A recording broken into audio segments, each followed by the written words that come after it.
Hey everyone, welcome to another Over Beer movie review. My name is Rich. I'm Nick. And we just got out of seeing Jason Bourne. Yeah, I still got that fast-paced music that plays the entire movie in my head, so I'm still going really. Yeah, we did. We saw Jason Bourne, the long-awaited return of Jason Bourne. Oh, by some, yeah. for sure. By me, I don't know about by you. So we've seen the movie. Bourne is back. He's born again. He's found his Lord and Savior. With Paul Greengrass, an important note. Damon had said that was the only way he'd ever come back. Was if Paul Greengrass would come back and direct. He did the second and third film as well. Oh, thanks, buddy. Yeah, just trying to make sure everyone can hear you. Yeah, hear your thoughts. It's always a good thing. Some people don't want to hear my thoughts. No, that's fine. I don't know why they'd be watching this. Only for when you talk.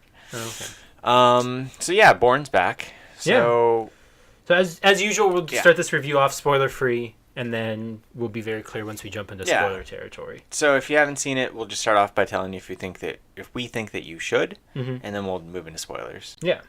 So I think it's fine. Okay. It's good. It's not great. This is kind of very much an unnecessary sequel that works well enough, but doesn't really do it. Other than one or two moments, doesn't really do anything that interesting. Yeah, I mean, we can definitely get into some of it later on. I would agree that, is there a point of this movie existing? I don't know. I mean, is there a point of the second and third movies existing? Not, these are just forms of entertainment. Sure. You know what I mean? Last week we liked Star Trek Beyond. Did they need to make the 13th Star Trek movie? I don't know. Well, no, but I mean, I don't mean in that sense, but this doesn't feel like it really progresses anything all that much. I don't want to say, I'm trying to tread lightly I think here. that this might be kind of where we disagree. I think that it does have... The world has come a long way from where it was in 2007 when Ultimatum came out. And I think that looking at where we are from the standpoint of how these movies operate is an interesting thing, or it was to me. Do I think that Paul Greengrass might have just wanted to tell a story in the post-Snowden world and then used a Bourne movie to get that made, and some of his thoughts on privacy and etc.? Yeah, maybe, but I think that there is some interesting stuff there. What I will say, and we'll move into spoilers in a second, I liked it. I don't think it's great. I think it's very good. It's an entertaining watch if you like the other Bourne movies, specifically if you like Supremacy and Ultimatum. If you don't like those movies, you're not going to like this movie. I think that if you are... this is a difficult one. I felt watching it, the first quarter of this movie, if you were not up to date on Bourne, if you had never seen those movies, it felt to me like it would be kind of like very much what's going on. Yeah. But we saw this with Dana, who has never seen a Bourne movie, including the fake Bourne movie with Hawkeye there. And she was like, I didn't understand any of the words they were saying, but I followed what they were saying was going on. Okay. And I was like, all right, well. Yeah. It seemed to me like it would be a frustrating experience, but maybe not. So we both think that overall, in a summer filled with not that great big movies, worth going to watch. Yeah, if you're a fan of the Bourne trilogy, sure, it's worth seeing. At that point. This definitely isn't a bad movie by any stretch of the imagination, but I just didn't think it was anything amazing or great. Or if this is the return of Matt Damon and Jason Bourne, I felt it was kind of a overall weak return. Yeah, I don't know. I'm conflicted on it. I think it's totally worth a watch. It's something that I would watch again. But I also feel like it's definitely weaker than Supremacy and Ultimatum. Yeah. And it has a troublesome start, but it felt to me like once it does get going, it really got going. But we should move into spoilers, I think, at this point. So if you haven't seen it and you care about these things, then shut off now, come back to us, and if you don't care or you did see it, keep on watching. So spoilers from here on out. Okay, so you made a comment that you didn't think... Why do you feel like it was unnecessary? Like, it just doesn't feel like it really has a point overall. Like, yeah, like it tackles all of the privacy things, and it is very relevant to sort of where we are in technology and stuff like that now. But he's kind of just out on his own, like, doing his thing, kind of seemingly just okay with it. In a way. Like, he's not... I don't know if he's okay with it, but he is uninvolved. Yeah, he's totally... The presumption is that he has been uninvolved since Ultimatum. And then Julia Stiles comes in and just starts digging stuff up. Yeah. And throws him into this. And then, he finds out over the course of the movie that, like, the agency killed his father. Which is something they've never brought up in any of the movies. No, which was never a plot point.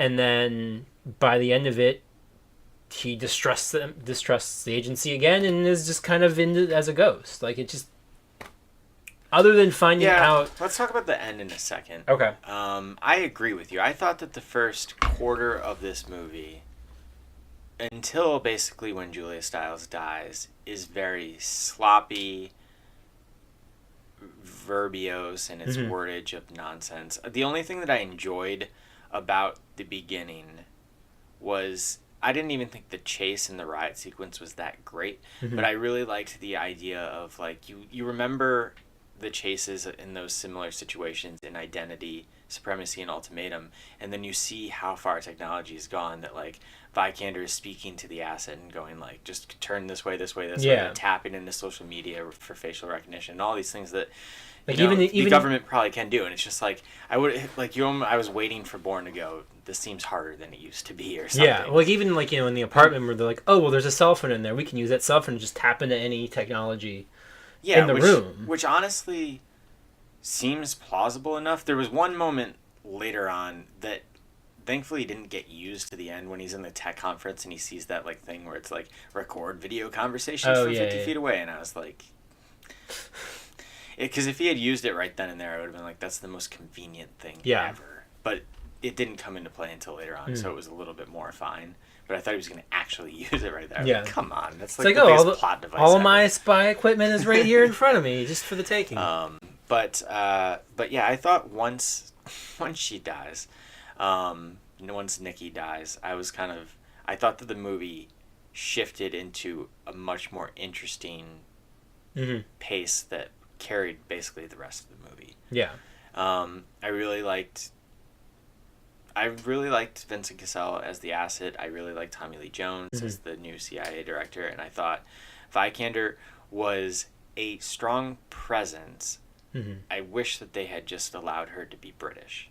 I thought that it made her performance a little awkward with her doing whatever accent she was doing. And Dana also, the very first time she came on screen and talked, Dana doesn't even know who Alicia Vikander is, was like, why is she talking like that? She's like, are there robots in this movie? That's what she said. And I was like, this is where she went after X. But I thought that she definitely had a nice presence. Yeah. Now, I don't remember too much about the trilogy. I have bits and pieces, but the asset has nothing to do with that, does he? No, he was just supposed to be another member of Treadstone. Or something. I didn't think that him or Jones or any of them had anything to do with this. No, all that was completely new. Like, even when Tommy Lee Jones, director Dewey, was like, calls what a stupid name. Walk Hard. Yeah. But when Damon's on the phone and he goes, "Do you remember me?" Like, somebody, I'm sure, like, Dana's like, oh, okay, so this guy was in the other movies. Yeah. Like, he's never been in anything. Well, I think that's addressed. That's part of my problem when I was like, oh, it's a very unnecessary. Like, they just sort of built with the exception of Julia Stiles and referring to the past program. there's really no connection to anything else. It makes seemingly no sense for him to say things like that because we've seen people in the positions of power that he presumably is. Like Scott Glenn was the head of the CIA in the second and third movie, and then you have David Strathairn and Joan Allen in the role that it looks like he's playing. Yeah, like why not? Like, so where was he? Why is he responsible for any of this? Yeah, So to suggest that it is kind of sloppy. I wish that they hadn't tried to act like he was part of the entire backstory in some way, because I just don't see how he was. Yeah. But with that said, I thought overall I thought that the chase, basically the entire interaction where the asset's going after and Tommy Lee Jones is talking to the one guy and Vikander and they don't know, and then how all that plays out with Bourne setting the alarms. I thought that was a great sequence. Yeah. And I really like the Vegas sequence. Yeah, I think that the whole chase down the strip is just so impressive to even pull off when you think of the logistics of doing it. And it was really cool. I liked the idea of having the Zuckerberg type character with Riz Ahmed, who is the star of The Night Of. Oh, okay.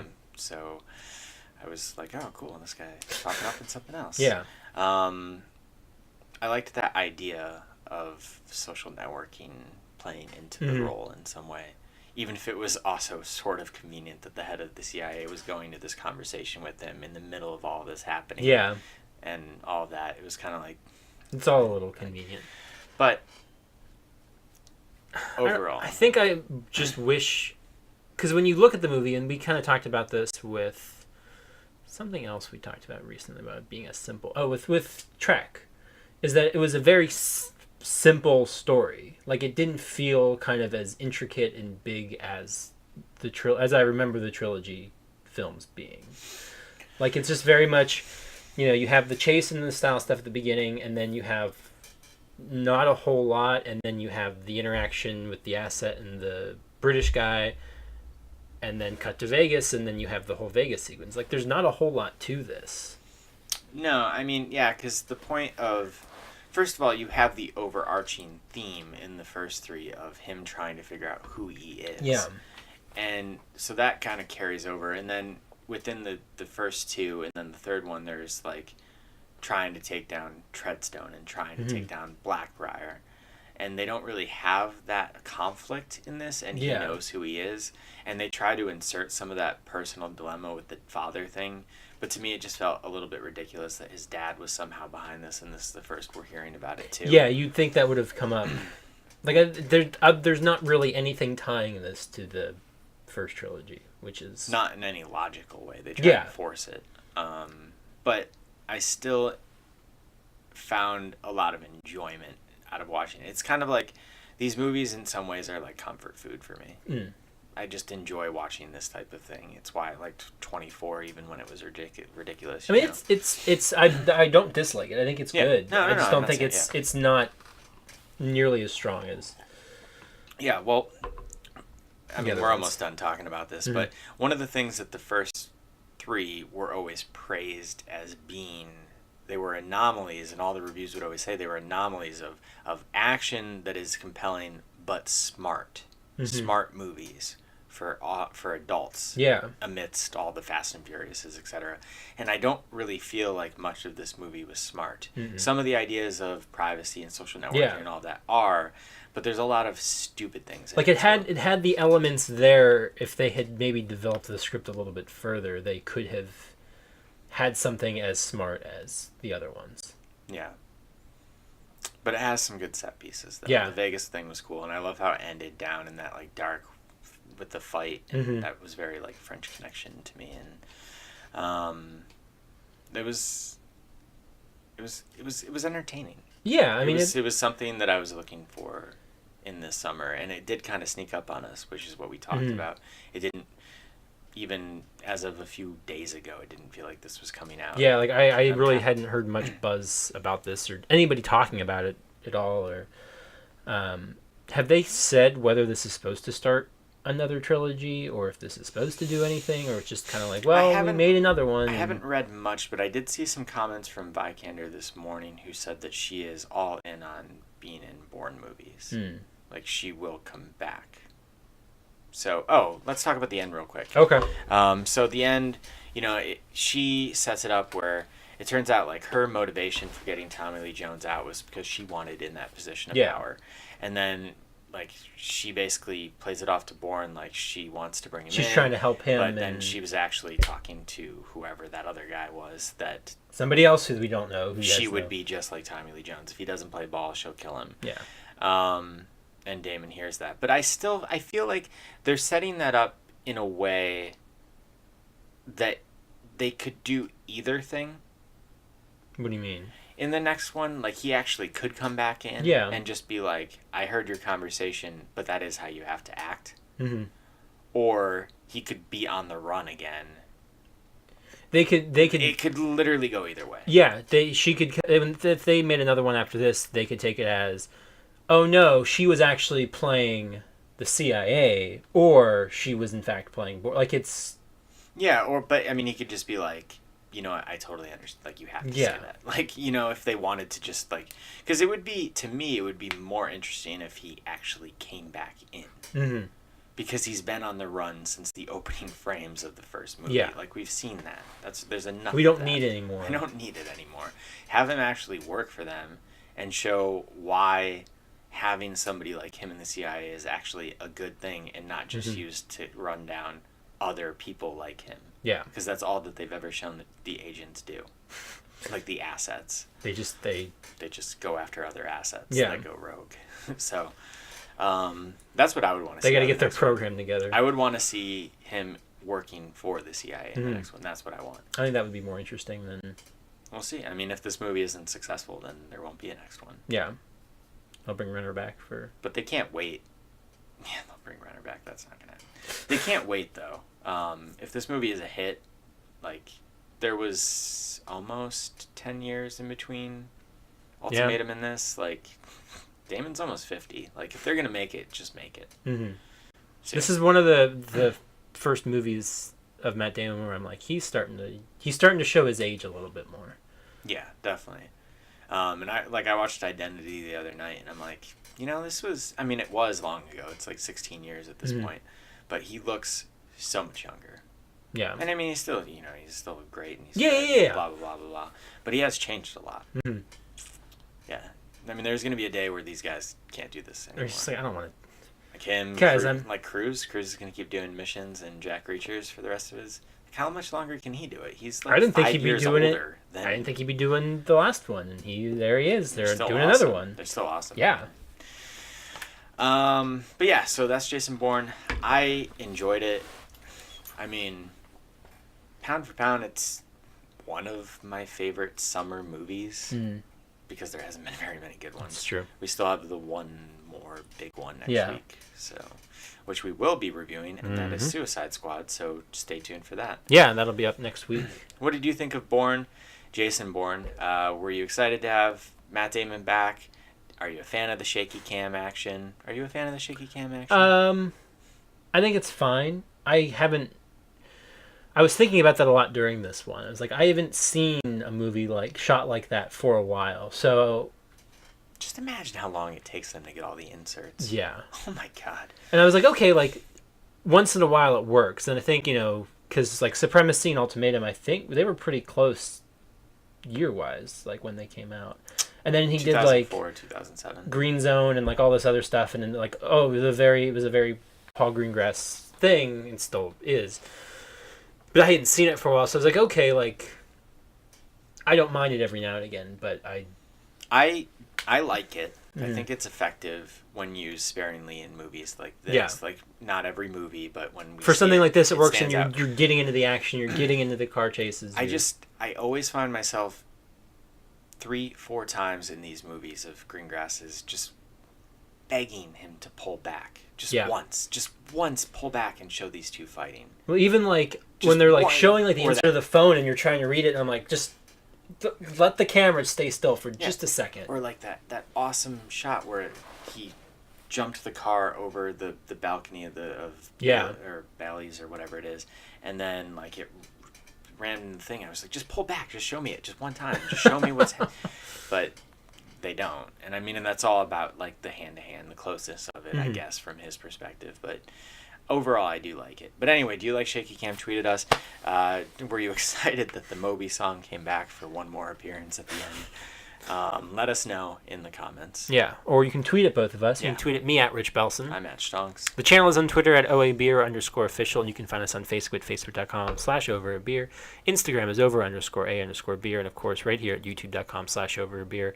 Every Friday, today that this goes live, you can also check out the Over a Beer podcast at soundcloud.com/overabeer, iTunes, and other podcast services. It's Nick, myself, It was a fun Dana. one this week. Yeah, I think this is a pretty good one. Talk about some snacks. Talk about the movie theater going experience, so you can hear some more movie thoughts. You have an issue with this one? Some small issues. Okay. Yeah. But that will wrap things up for this review. So until next time, drink up. And butter me up.